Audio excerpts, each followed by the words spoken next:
Has this ever happened to you? Your trading strategy gives you all the signals to enter a trade. So you enter. The chart is looking extremely nice and you're confident that the price is about to go up. You set your stop loss, set your take profit, and then you have your eyes glued to your monitor. It turns out you were right about the chart going up. But unfortunately, the price barely hit your stop loss before doing so, resulting this as a losing trade, and most importantly, missing out on all this profit. What if there was a way to know exactly where to set your stop loss? To have an indicator tell you the exact position where to set it, so it lowers the chance immensely of it ever getting hit. Well, lucky for you, there is a way, and I'm going to tell you exactly how to execute it on all your trading strategies. Let's get straight to it. So here we have a rookie trader. They saw their indicators line up, so they entered the trade. They then set their stop loss at the recent swing low, thinking it was a good idea because if the price does go below the swing low, they want to be out of the trade anyways. Then we have our professional trader who entered the trade at the same exact price, but used the special strategy I'm about to share with you to set their stop loss. Look what happened. The rookie trader ended up losing this trade, and the professional came out with a huge profit, even though they entered at the same exact price. The only difference is the position of their stop loss. So what is this mysterious indicator that will help you place your stop loss and lowering the chance of it ever getting stopped out? It is the ATR, or the average true range. I use this indicator on basically all of my trading strategies to help decide where to place my stop losses. We're going to talk about what the ATR is, why you should be using it, and how to implement it in all your strategies so you can set your stop losses at the correct position every time. So what is the ATR? The ATR is the average true range. What this indicator is doing is taking the past 14 candles and is telling us what the average size of those 14 candles is. Now, whenever you add this indicator to your chart, you can change the settings of it to whatever you want. So you can make it look at the past 50 candles or 5 candles, whatever number you really wanted. Me personally, I like to keep it at the default of 14. So this indicator on the bottom is the ATR indicator. It's just a simple line chart that has a changing value in the top left. This number is presenting the average size of the past 14 candles of this specific security. So in this example, it's saying the average candle size of the past 14 candles for Ethereum is $17.32. Now, why is it important to know the average candle size of the past 14 candles? The simple answer is knowing the recent volatility of the market. Let me show you an example. So say just for simplicity's sake, you wanted to enter right here. You want to set your stop loss right below this recent swing low, which is actually what a lot of other traders are doing. And let's say you think to prevent the price from hitting your stop loss, you're going to move your stop loss down $10 from the original. So if the price does go down to the recent swing low, it still has a chance to bounce off and go back up. While your strategy is somewhat in the right direction, let me tell you why this will not work.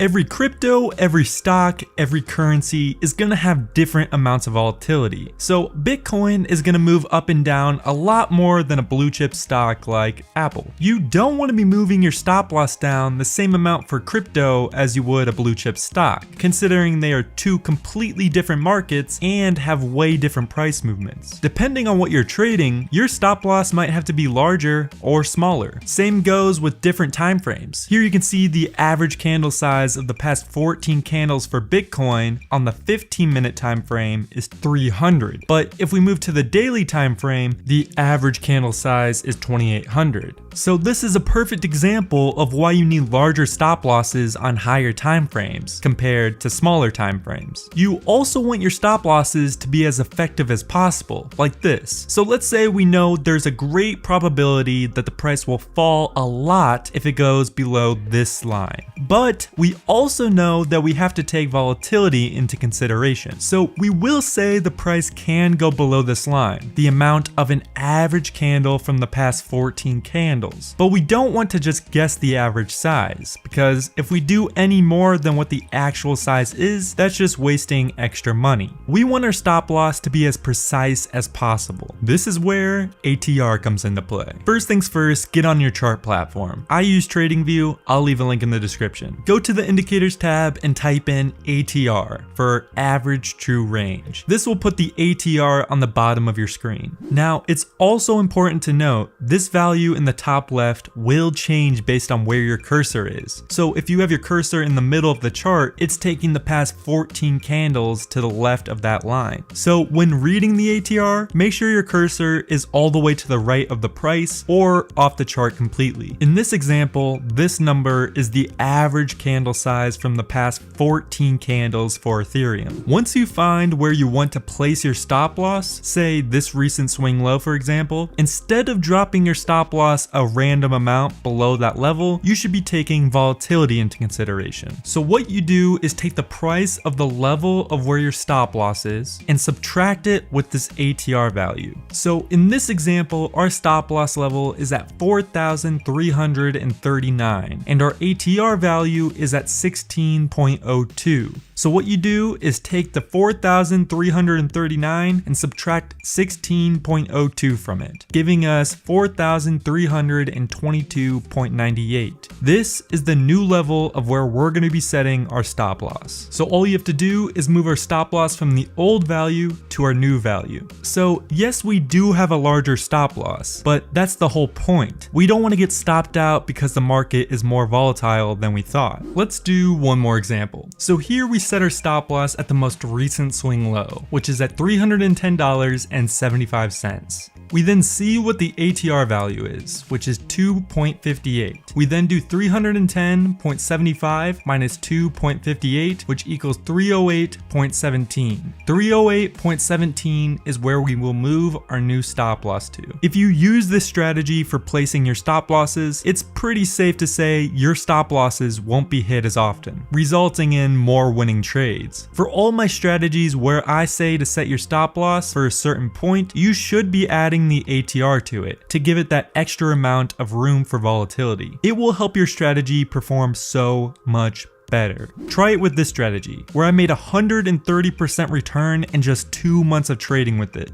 It's a crazy strategy and is insanely powerful. Thanks for watching, and I'll see you guys next time.